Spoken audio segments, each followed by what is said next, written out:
কেন কষ্ট দিচ্ছ নিজের মাকে? আরে আমার অতি প্রিয় শ্যালিকা দেবী, মাথাটা গেছে নাকি? এই ছেলেটা তোমাকে ঠিক কিভাবে বাঁচিয়ে রাখবে?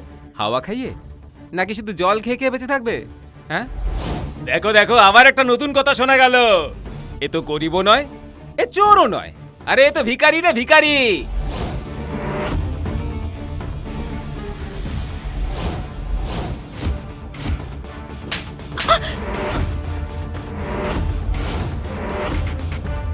পাগল হয়ে গেছিস তুই? আমি তোর নিজের দিদি, তোর খারাপ কোনোদিনই চাইবো না। আমার বয়ফ্রেন্ডকে অপমান করার কোনো অধিকার তোর নেই Minti, so stop it. Rajib, তুমি দাঁড়িয়ে দাঁড়িয়ে কি দেখছো? বলো ওদেরকে যে তুমি ওকে ছোটবেলা থেকেই চেনো। এই অপদার্থটাকে তো আমি ছোটবেলা থেকে চিনি। একই স্কুলে পড়তাম আমরা দুজনে, একই ক্লাসে। ক্লাসের একটা বাচ্চাও ওর ধারে পাশে যেতে চাইতো না। এত গরিব ছিল না ও, ওর গা থেকে দুর্গন্ধ আসতো শুধু। কিন্তু হ্যাঁ, পড়াশোনাতে ভালো ছিল, এক্সামে টপ করতো। কিন্তু দেখে নাও, আসলে তো ও ভিখারি। আচ্ছা মিন্টি, ইনফ্যাক্ট তোমার কাছে ওর আজকের ফটো আছে না, ভিক্ষে চাইছে? রাইট। তাহলে what are you waiting for? দেখাও না সবাইকে।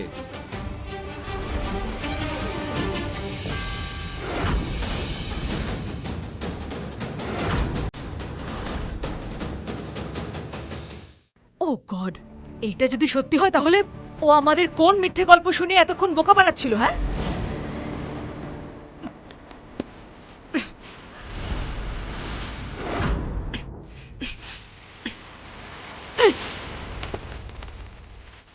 এই নাও তোমার সব নকল পেপারস।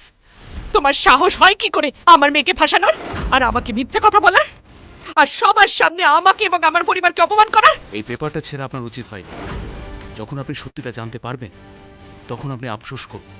আফসোস তো এই জন্য হচ্ছে যে তুই এখনো এখানে দাঁড়িয়ে আছিস ভিখারি।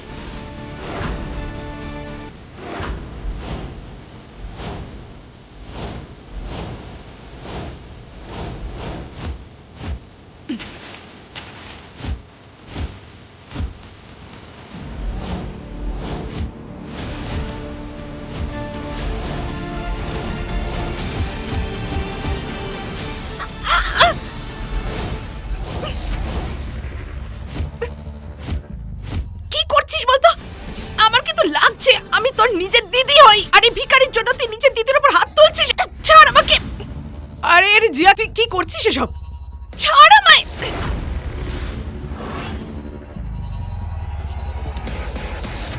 ব্যাস, সব ভুল আমারই। ও আমাকে নয়, বরং আমি ওকে ভাসিয়েছি। কি?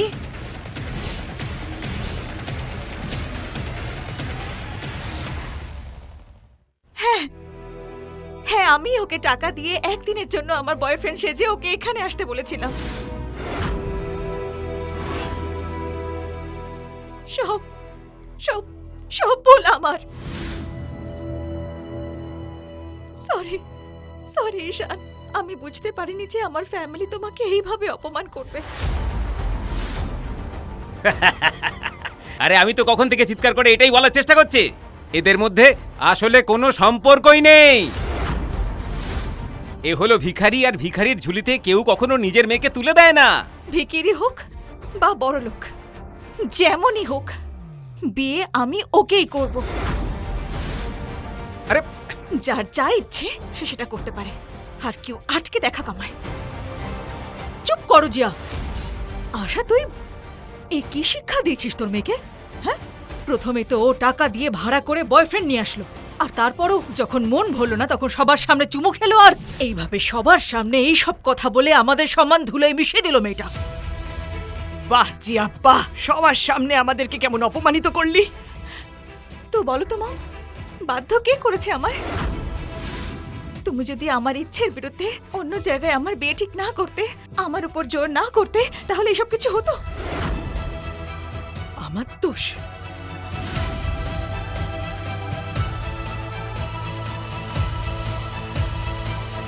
তুমি একটা কাজ করো, এই টাকা নাও আর চলে যাও এখান থেকে। I am really sorry.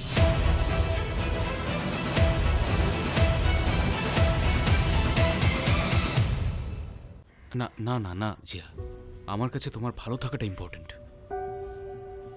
তোমার হাসির জন্য আমি সব কিছু করতে পারি, আর সত্যি বলতে ভুলটা আমারই। আমি কখনোই তোমাকে সত্যিটা বলিনি।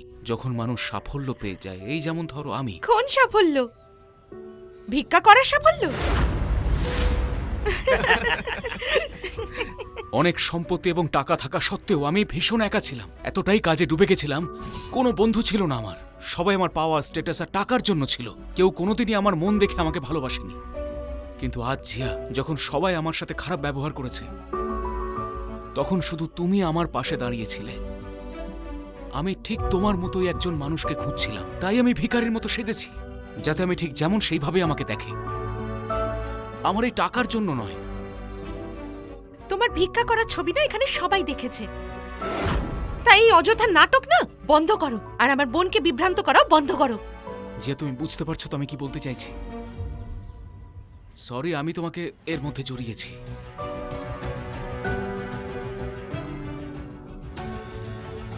তাহলে একটা কাজ করো, এবার সত্যিটা বলো প্লিজ। জিয়া, আমি সেই যাকে তুমি স্বপ্নে ভালোবাসতে। ব্যাস, অনেক হয়েছে। বাড়ির ভেতরে চল। আর এই ভিখারিটাকে না আমি এক্ষুনি নিজের বাড়ি থেকে বার করে দেবো। চল চল বলছি, চল।